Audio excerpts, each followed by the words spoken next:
Hello and welcome back to another daily upload. Today we take another deep dive into the mind of a champion. We are learning to think like champs so that we can become champs. Except today we have a little bit of a twist because I am only Emerald 4 because the new season just came out.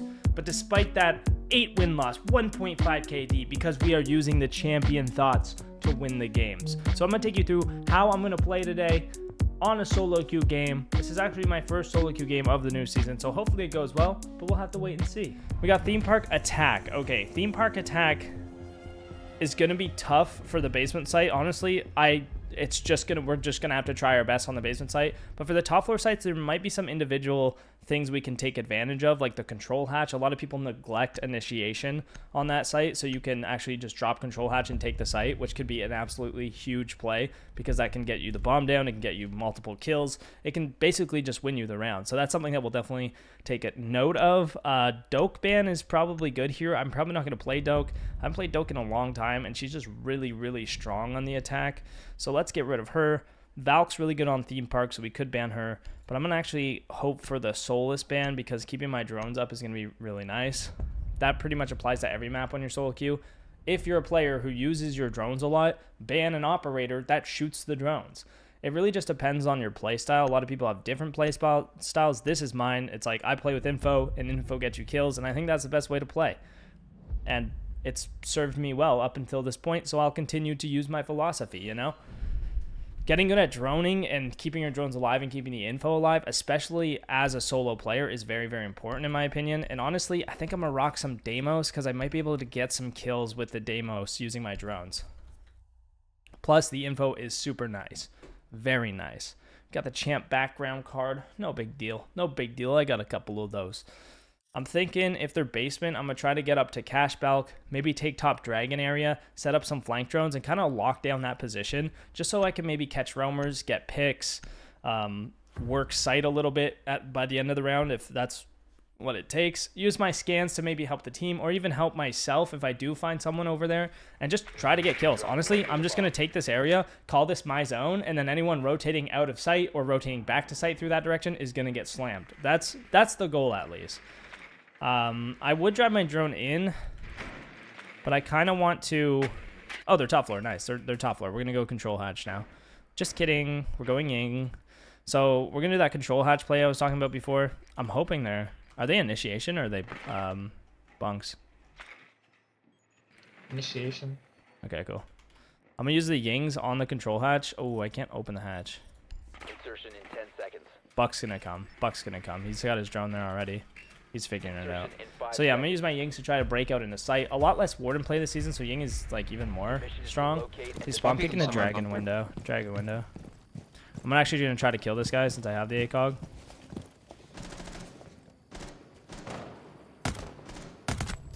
I got him. Nice, big pick.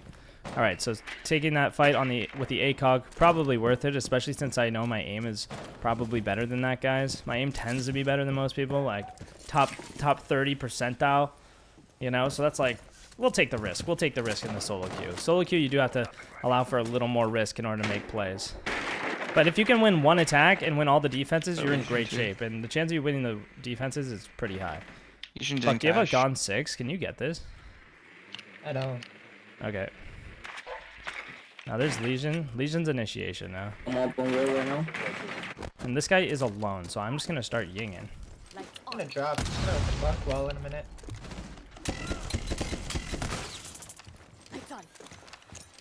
You can plant Therm. Oh, he's beside you, Therm. I'm going to go for the plant. Hope that he's not pillar. That's the guy. There's one on Thermite over here. Thermite actually opened the wall for that. And now they have case. I gotta stay alive here. Buck's holding the flank. Careful, there's one on the breach, Buck. Like in bunks. Okay. Can you come to sight, Therm? Therm, you can just run into sight.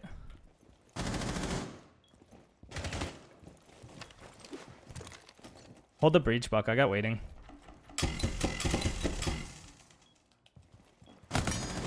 Online and active. Nice, you got the breach guy. Huge. If you watch control, I got break. A little worried about our left side breach. You're waiting. Nice. Huge, huge, huge. Okay. A little sketchy with the thermite opening the wall before even clearing that side out. Considering the guy that was next to him when he opened the wall almost killed me instead of him somehow. But it's fine. We got the 2 kills. As you can see, that control room was completely free. All they had was one Malusi. I just shoot it and walk into site. There's one guy on site that I'm yinging anyway. They really can't stop that at all because they just are completely not ready for it. I think that's a great push. That's something you can use in your games if you notice that they're doing the same thing or you're setting up your sites the same way. When you look at your defense, when you're on the defense, think, hey, where is the weakest spot of this? And then take that spot and exploit it on your attacks, especially if you're solo queue, because your solo queue setup is probably very similar to the other team's solo queue setup and whatever they do. Whatever default setup you do, whatever weak spot is there is probably going to be the weak spot on the other default setups in your rank or on console or wherever it is you play the game. So being able to figure out what the weakness is and then exploiting it, or also making sure they don't exploit it against you, is just a great way to learn and get better. Okay, they are armory now, so I do want to just do that top dragon take. I threw my drone into sight like a moron because I was busy talking. I was busy yapping. I was busy having a big yap sesh during the analytics here. Okay, I gotta stop yapping. I gotta lock in. Okay, gonna go top dragon. Hold it down like I mentioned before. Sit there with my pistol or AK, whatever I choose. Just try to get some info, blah, blah, blah. But I only have one drone, so it's gonna be a lot harder now because I was ideally planning on setting up one drone on each side, watching it all, or one drone waiting, one drone dragon, watching both, clearing it all out.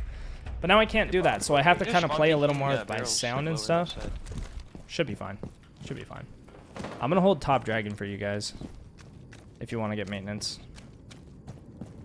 Now I can also open this control hatch with a pistol, which is really nice. This pistol's so good. There we go. I could drone that, but I kind of want to just put some more pressure over here. Open the window. Might open the other hatch as well, just so they're a little worried about me dropping this hatch. I'm just really just trying to add some pressure right now. Make them keep guessing where I'm going to come from. Make them keep thinking I'm somewhere I'm not.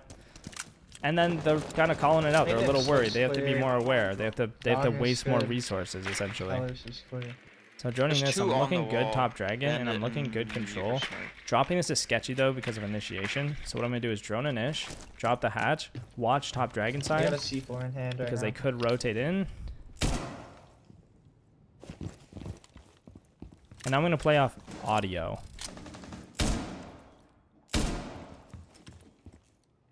Sounds like one might be up here. Another C4. I'm just going to chill here for now. I might even bring my drone back over. Hopefully I don't get killed while doing this. There we go. I've got the flank now. I can't watch your dragon push up, but I have your guys flank. If you can scan some people on site, I can probably floor bang them. Shit. They're tricking. You can try. I'm hoping my teammates can get some pings off on site. The hatch is actually soft. There's nobody up here. I can literally just go open the hatch. Alright, they actually didn't even come up and open the close the hatch off. That's kind of crazy. Now I can really add pressure from here. Still gotta be wary of my flank.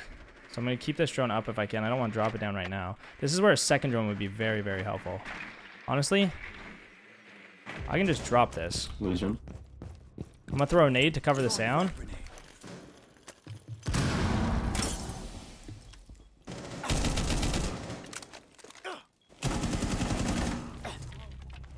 That's the guy on site. Backside over there.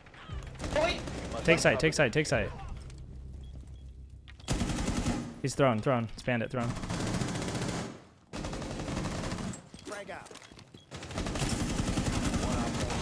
And the last one's the guy flanking. Vigil split. He's on me, on pillar. I missed my gunfight. That's really unfortunate. He's on pillar, bro. On pillar in the middle of the site. Mid-side. I looked at him. Nice. Good shit, dude. Alright, good shit. We keep almost losing this diffuser to the Vigil. Our team needs to learn to actually push into the site once we have control of the site. Like right there, when they're getting flanked, Thermite needs to just run in with the case. Like we need the case in sight because we have control of it. I know there's a guy in there, but at least if he runs in and gets killed by the guy in sight, we can trade him out and pick up the diffuser. Because the diffuser's out of sight, if Vigil played that better and just went top dragon and held the case from there, it's going to be really hard for us to grab the diffuser and actually plan it. And he can just hold the diffuser the whole round and probably win it single-handedly. He made a kind of okay play by retaking the other side, but it would have been a lot better to just hold the diffuser. So he kind of messed up there. I whiffed. It's the new glasses, okay? The new glasses, I'm seeing differently, okay? Everything is so clear, but it's also a little wonky, so I do need that time to adjust because clearly my aim is poo-pooey. But that's fine. That's fine. So two theme park attacks is really, really solid because I think we can definitely win at least 2 defenses. So in my mind, we're good. We're fine.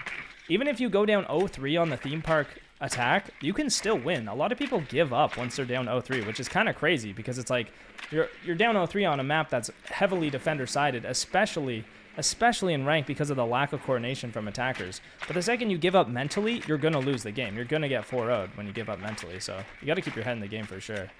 I like the Deimos here, but again, we could try that control take again. I'm not sure if it's weak or not because they might adjust to it. So instead, you know what we're going to do? We're going to hit cash side with Nomad. So my plan here is kind of lock out top dragon, stop them from being able to swing me from that hallway, and work my way into cash. Frick, I don't have an ACOG site. That's fine. It's fine. It's no big deal. We'll make it work. Work my way into cash, try to get bathroom control, and then break out onto site through bathroom. And I can use the air jabs aggressively to try and take that control, like using the air jab aggressively on bathroom or using it aggressively on site, like if someone's behind the bomb trying to hold an angle, then that'll let me maybe get some control. Oh my gosh, I'm a little scared though. I might have to go bathroom window to get rid of this guy. There's 2 in here. This honestly might be another control take. It doesn't look like they're setting up this heavily for this. We might be able to go control. Now, I gotta be careful of the run out here. Still bathroom door. Then there's this warden we have to deal with. I'm gonna hold this warden. I think he might get overly aggressive and peek this. Watch this. I'll flashbang. That's a bait. He's gonna peek. Bomb has been located. Ooh, there's a third one. There's 3 there. Not something I was expecting. Usually when there's 3 people holding an area, you'll have... your team will be able to take their area a lot easier because there's a lot less pressure applied to them. So hopefully that's the case, and it looks like it is because we got all this control. And the wall is getting open, which is huge. I don't have a flank drone for you guys if you want to drop a flank drone. We have been getting flanked every round. One right side. Just careful your yellow flank too. Bulletproof bumping. Control is free, by the way, if you want to drop the control hatch, Buck. Okay. So that way we can have some pressure from both sides. So just suggesting things, like he doesn't have to, and if he doesn't, it's fine. But if he does, he might be able to get like a pinch on the site. They might be able to walk through that thermite breach and plant in the exact same spot. It's just this mute on a niche. If you guys kill this mute, you can plant on Buddha again, where we did last time. Nice, nice. You have sight. You can plant deep. You can plant deep behind the pillar thermite if you run across. Yeah, nice, nice. All right, I got your control flank. You guys got to watch your breach flank, though. Actually, I have a drone on it, too. You guys are good. Just watch your yeah, your waiting room. One's flanking control. It's Warden. He has no idea, Buck. You got this. One's waiting. Okay, waiting and control, guys. These are the last 2. Just clear comms. Let them know where they're at. No need to scream. No need to overwork it. Nice. Last one's waiting. It's Jaeger. Just reconfirm that he's there. He's prone on the ground on the right side. Okay, he's standing now. He's pushing. All right, let's go. You got this. No need to talk. He's prone. He's prone again. Oh, I'm lying. Me when I lie. Good shit, dude. All right, organizing the troops. Keeping the comms calm. Keeping it calm is very important. You don't want to be yelling. If you're yelling and screaming, people freak out. We're emotional creatures, okay? Yelling, screaming, unnecessary. Clear comms. Nice. You know, it's casual. We've already got the bomb down. They have to retake. Balls in their court, nothing to worry about. We have the man advantage, we have numbers advantage, we can play calm, cool. Yo, they have to defuse. We can wait all the way for the defuse, you know? I am a YouTuber. It's like Pax or something like that. Yep, Poxonlox, dude. Oh, sick. Hell yeah, man. Alright, here we're going to be thrown. I'm going to play mute. Okay, I'm not going to play mute. I'm going to play Tubero or Kate. I'm probably going to anchor. This is a really, really powerful anchor site. Let me play Malusi. That way if they push in, I'll have the wubs to slow them down if they don't get the breach open. So this is what we're thinking on this site. If they don't open a breach, which they might not, their hard breacher might die. Cade might keep all the walls closed between Cade and mute. They might have EMPs or whatever. There's a pretty good chance they don't open a wall. If they don't open a wall, what's going to happen is they're going to have to push into these Malusis on the 2 entrances. They're going to be slowed, vulnerable, and easy to kill. So by doing this, essentially, we're almost guaranteeing a round win as long as they don't open these breaches. Then once they open the breaches, then it's a matter of, okay, now they can only come through 3 directions, but 2 of them are still Malusi'd off. And whatever wall my K doesn't get is probably where I'll put my 3rd Malusi, just in case they do open it. Because if they don't get these 2 walls, and they get yellow wall, 10 seconds left. then they have to push through a Malusi afterwards. And then I also have the impact, so I can actually impact trick these as well. Yo, if you make holes above the walls, I can impact trick. Op 4 has yet to locate. So we should be pretty much should be pretty much set. You know, this is a site where you don't need roamers. We have 3 people on site. Okay, I was gonna say we have 4 people on site. This guy left. He's coming back. Nice. 4 people on site. This is looking very good for a win here, especially if Cade gets some work in on him. Sounds like they're in barrels. Just gotta be careful of split. Sounds like they're droning. I probably could have backed this up just in case, since I am holding this a little like exposed. Like they could technically walk in this door and fuck me up. They're in barrels. There's at least 2. Now they're trying to get this wall. I don't. Oh. They got the Cade off the wall. Damn, we didn't get the hatch. That's 1 thermite charge. 1's on the hatch. Getting the hatch would have been smart. Kind of forgot about the hatch. I probably should have got that, honestly, since my setup was pretty short. I don't want to. Now I don't want to expose myself to this because they could technically get in that doorway. Sitting here is fine. I'm pretty safe. They can't shoot me from anywhere. I can still run up to impact trip if I need to. Op 4 has located a bomb. You know Or I could just hold this angle because that way if they come to stuff their face in the corner to try and get a free pick without pushing in, then I'll just fry them. So this is a nice angle that I'm not exposed to that door. Because holding this, then I'm exposed to this, right? So I have to pick one angle that I'm exposed to at a time in order to stay safe. And honestly... Oh yeah, there's a guy in the hatch. I was going to say that corner is my favorite, but not when there's a guy in the hatch, so we got to be aware of that. Now, he did not break my Malusi, so if he drops, he is going to get stuck from that. Are you watching the split drop? There's one in the split hatch. Okay. I can swing if he drops too. That way we're having a crossfire if he tries to drop on him. That's Twitch. Now I am going to still hold Getting this. Getting yellow wall. Okay, yellow wall is open. watch I have a that anymore. nice angle. I got a nice angle on it. A lot of them will sit up on the stairs. One is close breach. They're on land. They're on the breach. Right side. One split. No close. Changing mag. Split dead. Do you have a dragon camera now? Or No there's cams, none? no cams. Okay, okay. I could get aggressive here on split just because I know that Zophia's down yellow. I'll probably push out. The guy in the hatch was the Zophia, now he's yellow, so I have the play here. Op 4, last stop standing. I think last is yellow. You can just hide. I'm gonna waste a little more time. 10 seconds left. 5 seconds remaining. Since Good Yeah. job, guys. And that's a GG. 7-2, very calm, very easy, simple win. Great teammates. Good job, boys. Great team plays. Hopefully this helped. I don't know if you learned something. If you did, let me know in the comments. If you guys enjoy these videos, let me know because I do feel like they are a little low effort, but I'm glad that you get something out of them, you know? And so if there's any way I can make them better or anything like that, please let me know because you know, I want to give the best content to you guys. I appreciate all the support. Thank you for watching. I'll see you tomorrow.